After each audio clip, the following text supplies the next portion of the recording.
هلا متابعينا، شلونكم؟ اخباركم؟ يا رب تكونون بخير. نلتقيكم اليوم في فيديو جديد ووصفه جديده، وصفه عاديه يعني. هنا عندنا دجاج. اني دجاجه من قبل بيوم منقعتها بس بخل.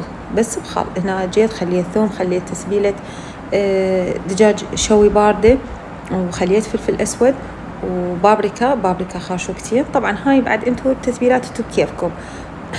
هاي روبه او لبن او خاخر او شو تسوون بكيفكم.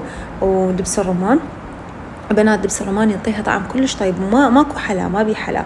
وراشي شو يسوي الراشي؟ يساعد هو والروبه يتفتت اللحم مال الدجاج.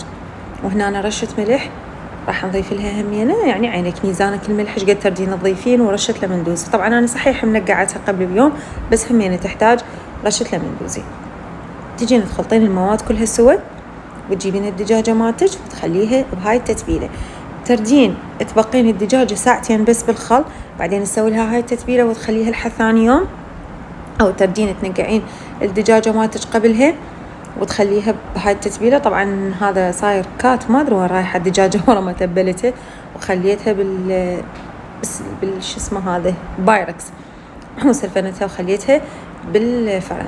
هسه نجي هنا. طبعا هذه اول مره دا اسوي روتينات تنظيفها. شو وقت تذكرت اسوي الروتين اصور لكم اياه ورا ما كملت. قلت يلا اللي نلحق عليه نلحق واصور لهم. هنا أنا ورا ما كملت المواعين والهوسه وخليت الدجاجه مالتنا بالفرن بكيفك. ايش قد تردين تبقيها؟ ساعه ونص، ساعتين اذا ترديها كلش ممروده بكيفك. هنا أنا اجيت اسوي الروتين اليومي يعني عادي ورا ما تكملين المواعين وهوسه الطبخ وهاي السوالف. فاكيد المطبخ يراد لجلفه يعني محترمه. أنا أغلب طبخي مو هنا، يعني مو بهذا المطبخ. أنا الترك مسويته همينه مطبخ. بس حاليا يعني شنو من الأيام الحارة كلش بصراحة ما أقدر أجي أطبخ هنا. بالأيام الباردة كلش همينه ما أقدر همينه أجي أطبخ هنا. من يكون عندي عزايم أو شيء همينه بذاك الترك بذاك المطبخ يعني اللي هو مال الترك. طبعا راح تشوفون هواي هاي الستيكرات، لأنه قلت لكم أنا ما كان ببالي إنه أصور. فهيك يعني شغلت الكاميرا وقلت يلا خلي أصور وأنزله روتين. فيعني ما متهيئة، فما لابسة شيء يعني أردانة طويل أو شيء. فهو راح يشوفون استيكرات لأن إيدي راح تكون كلش طالعة بالتصوير. هنا نكمل المواعين. نجي في الكاونتر أكيد. طبعا هي كل بيت عراقي عربي باليوم 1000 مرة يغسلون المواعين ويجلفون، يعني هاي شيء متعارف عليه. أكيد كل ساعة أحد يأكل، كل ساعة أحد يشرب، ويذبولك المواعين وتقعدين تجلفين. فهاي مسألة منتهين منها، يعني إنه جلفتي أو ما جلفتي هو تي وراها ب10 دقائق، وراها بربع ساعة راح تقومينها تلقين. يعني هنا تخيلوا أنا ما طولني أمسح بالكاونتر يمكن مرتين 3، جهالي يجيبون كواب وما أعرف شنو يخلوها. هنا أنا غسلت البيت ومسحته بوصلة. يعني أنا من هواة المكناسة اليدوية والوصلة اليدوية. بس همين الجهال يفوتون كل ساعة واليوم الجو تراب، رغم غسلنا الطرمة بس بقى الجو تراب. فشوية تراب همين أعطيته مسحة شوية. هاي استخدمها من يكون يعني عندي مسحة خفيفة ورا الغداء ورا العشاء هاي السوالف. فرشنا المطبخ هسه وراح نبدي نسوي البرغل. يعني كل مرة تمن ويا الدجاج، هالمرة حبيت أغير. قلت هي دجاجة شوي خفيفة خلي أسوي وياها برغل. طبعا بنات للعلم أكو مثل، شوفوا أكو مثل سوري كلش أحبه، هو شامي يعني سوري لبناني فلسطيني، يقول العز للرز والبرغل شنق حاله. يعني إنه الفخر واللي يتباهى والهاي العز للرز يعني يصدرون الرز، والبرغل شنق حاله. البرغل يعني شلون ندق، لأنه هو بيه فوائد وفيتامينات أكثر من الرز، أكثر من التمن.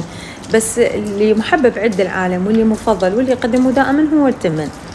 بس لو تجين للفيتامينات والمعادن البيفر، لا البرغل هواي فائدته أكثر من التمن، أكثر بهواية وصحي أكثر.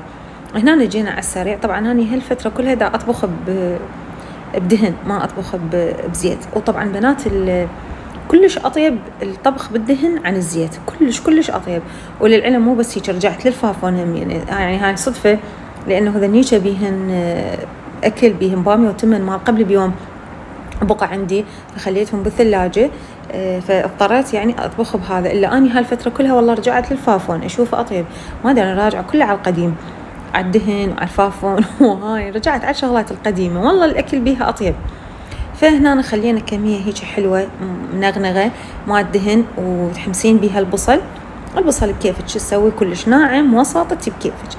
أنا هيك على السريع يعني شفتوني يعني هيك على السريع بالجدر ثرمته. هنا أنا خليت مكعبين مهاجي، إذا أنت عندك هذا الكبار أنا هاي لأنه القطع مالته صغيرة بس صحيح النكهة مالته قوية يعني هو واحد كلش كافي، بس أنا حتى أعزز النكهة خليت له 2. خليت قطعتين مال ماجي وحمستهم ويا البصل حتى تطلع النكهة مالته، تعززين النكهة. أي بهار من شوية تعطيه حرارة تعززين النكهة مالته، تطلع زيوت الطيارة مالته يعني هيك تبين. وراح أخلي البرغل طبعا ما يحتاج تنقيع هواي بنات، يعني غسلتيه من هنا بين ما تحمسين البصل طبقيه لا تعوفيه هواي منقع. أنا بالنسبة لي ما أعوفه هواي منقع ولا تخلي له همينة بهارات هواي. أنا هنا خليت له بس ماجي وكركم وما خليت له فلفل أسود، لأن الكاري اللي عندي مو كركم العفو كاري، ماجي وكاري. الكاري اللي عندي الطعم مالته بحرارة، إذا الكاري اللي عندك طعمه ما بحرارة وتردين حرارة حط شوية فلفل أبيض يعني يفضل حتى شوية ما يغير اللون مالته.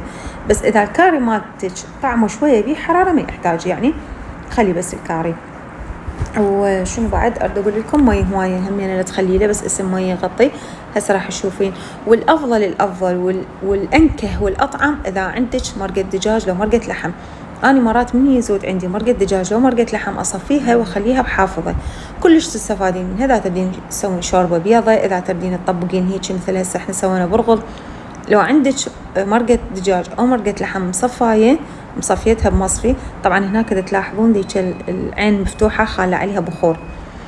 هذا المي كافي وراح نغطيه ونعوف على نار وسط ونهدره مثل التمن عادي.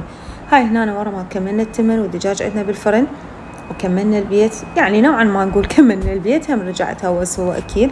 راح نبخر البيت تبخيرة الجمعة، طبعا هاي ضرورية يعني اجت الوطنية اللهم صل على محمد وآل محمد، يعني هاي شغلة منتهين منها من روتين يوم الجمعة انه انتي تبخرين البيت. بس طبعا إله تبخير خاص.